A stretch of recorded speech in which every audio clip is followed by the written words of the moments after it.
Hey everybody, what's going on? Bahroo here, and today I have some more Borderlands, the pre-sequel news for you guys. Now, as you may or may not know, at E3, there was a little bit of a tease of Athena's middle melee tree that we have all been looking forward to. And so today, I'm going to quickly go over a couple of the still screenshots that we got to see of this middle skill tree. We get to see most of the skills. There are, I believe, 3 that we don't get to take a look at, but let's go ahead and take a look at this first one, the gun katana. This is going to be similar to Zero's Be Like Water, where if he shot, his melee damage would increase, and if he meleeed, his gun damage would increase. But this time, the gun damage is going to be actually passive instead of you having to do an action. And every time you shoot, you're going to get that extra melee damage, which I think is definitely a better change, because Be Like Water was definitely very, very underwhelming on Zero because of the way that it worked. And plus, having passive gun damage makes it useful for other builds. You know, if we have, say, a more gun-based Athena, we can definitely use this skill instead of it just being a melee-only centered ability. So go ahead, moving on to the next skill. We have another sort of Zero-inspired skill, and this one's going to be a kill skill, and you're going to get movement speed as well as damage reduction. Now, I actually like this because having some sort of damage reduction, depending on how they work it, could definitely play to Athena's sort of tank role that they want her to fill. Now, the thing with damage reduction is there were 2 different types of damage reduction. In Borderlands 1, the damage reduction was actual what you see there. If it said 70%, you got that 70%. Whereas in Borderlands 2, you don't actually get a solid 30%. It goes through a sort of damage reduction formula, and you're not actually getting that full effect, which was, I guess, to prevent the whole Salvador becoming too overpowered with damage reduction. But in general, I'm hoping they go more towards the Borderlands 1 damage reduction, and it will definitely make Athena a very, very tanky character, which it looks like they're making this class to be fully reliant on its own abilities. It's not going to need anything else to heal itself, which I'm definitely looking forward to. Anyway, moving on to the next one. We have the Omega Senshu. Now, this is basically going to be a sort of reverse Reaper. Now, as you may know, Maya in Borderlands 2 had a skill called Reaper, where if they were above 60% health, she would do extra damage, just flat damage, not melee or just gun, but rather just straight increased damage when the target was above 60%. And this kind of works in the same way, but in reverse, in that when they're under 50% health, Athena will end up doing more damage. And this is really good. As I said, this definitely helps other builds and not just a melee build.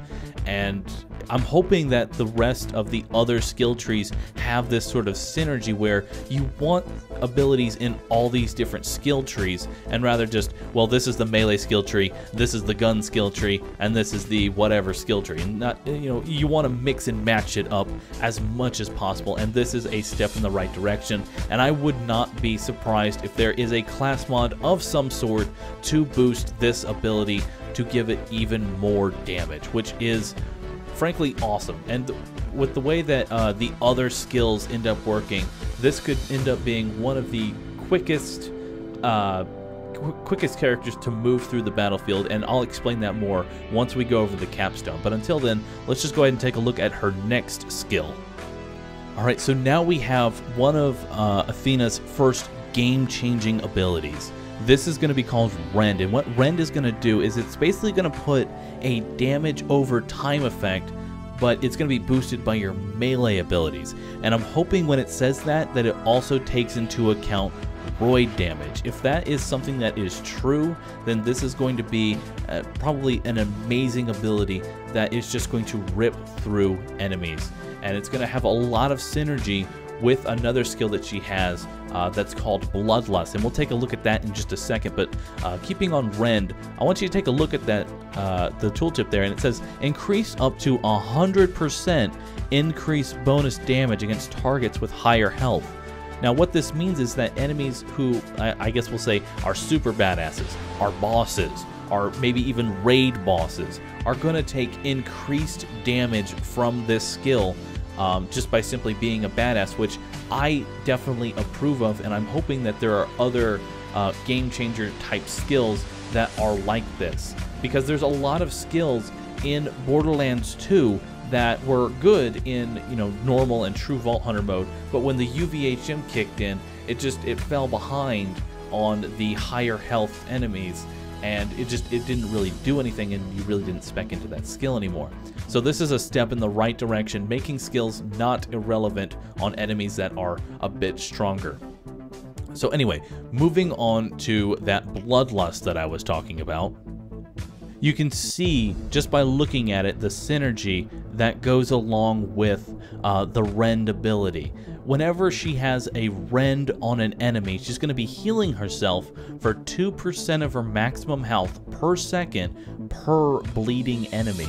And I watched it, they went to 5 out of 5 on this skill, and that went up to 10%. 10% health per second per enemy that she has this Rend on. It doesn't look like there's a cooldown on Rend, so she can just walk around, Rend a couple of enemies, and there you go, just a full heal in just a matter of seconds, which is going to be awesome. And this is going back to that whole being able to sustain herself without needing really too much in the way of any sort of like help from, I don't know if they're bringing back Moxie weapons, but if they do, she's going to be able to heal herself very easily.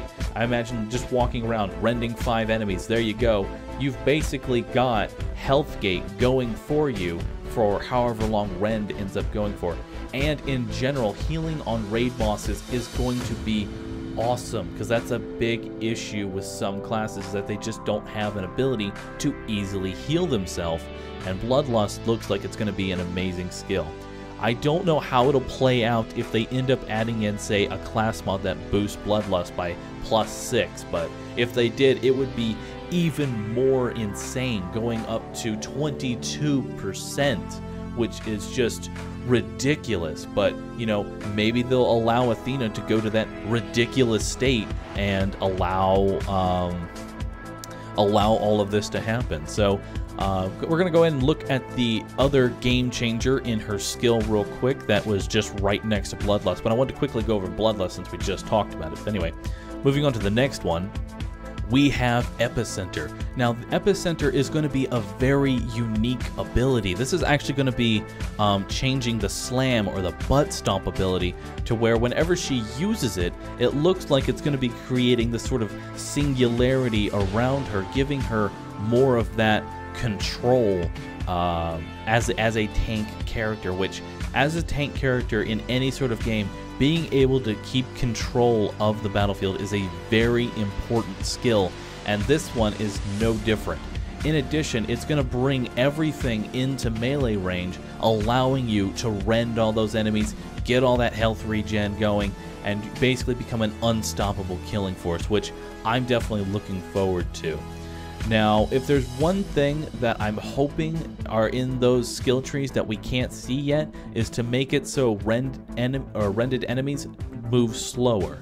I'm not entirely sure if that's going to be a thing, but anyway, Epicenter definitely looking amazing. Let's go ahead and take a look at one of her final skill trees before we move on to the capstone.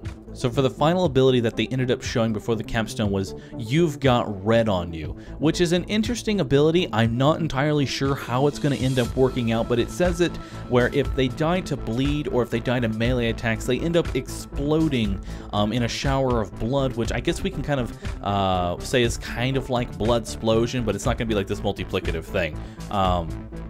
It's going to create this sort of blood explosion type of thing, and what it looks like it's going to do is it's going to be sort of not so much of a damaging ability, but more of a massive debuff. Again, going back to that controlling the enemies around her. If she kills one, all the enemies around her are now debuffed. They feel sick.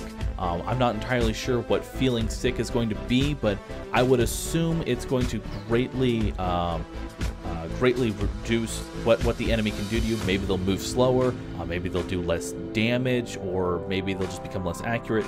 Who knows what it's actually going to do, but I do know that it is going to make the enemy a bit weaker, which is going to be a good thing, keeping that control on the battlefield. So now let's go ahead and take a look at that ability you wanted to see, the capstone.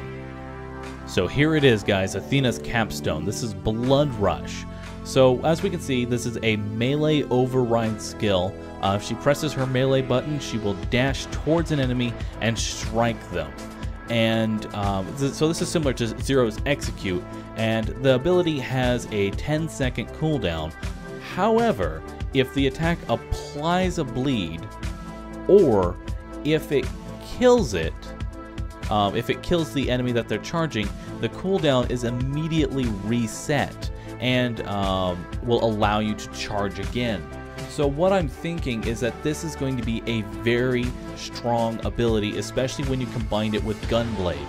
I can imagine using Blood Rush, charging an enemy, shotgunning them in the face, charging again, killing them, and just moving on to the next enemy. This is a very good way to get around the battlefield, and I'm hoping that the lunge range will be very I don't know how best to describe it. The execute can be extremely finicky with its dash, so I'm very interested to see how exactly this dash is going to work, how far she goes, or what kind of damage this skill can be. I know it is a skill that does not show its damage, and it doesn't say that it gets buffed by melee abilities, so who knows how exactly this is going to play out. They seem to be taking a lot of care with Athena this time around, or just with all the characters in general, so I don't think they're going to make any of the characters have like really bad skills that just simply don't work. It looks like they're putting a lot of time and a lot of effort into these skills to make them really good, work well, and have a lot of synergy, which is something that I've been asking for, and a lot of people have been asking for, is more synergy between all the skills instead of them just being, well, now I'm slightly stronger. So anyway, that is pretty much going to wrap it up. I hope you guys enjoyed this look at Athena's middle tree. If I get any more info, I will be sure to share it with you guys. As always, don't forget to rate, comment, subscribe, and keep it locked here for more Borderlands, the pre-sequel news. I'll catch you guys later.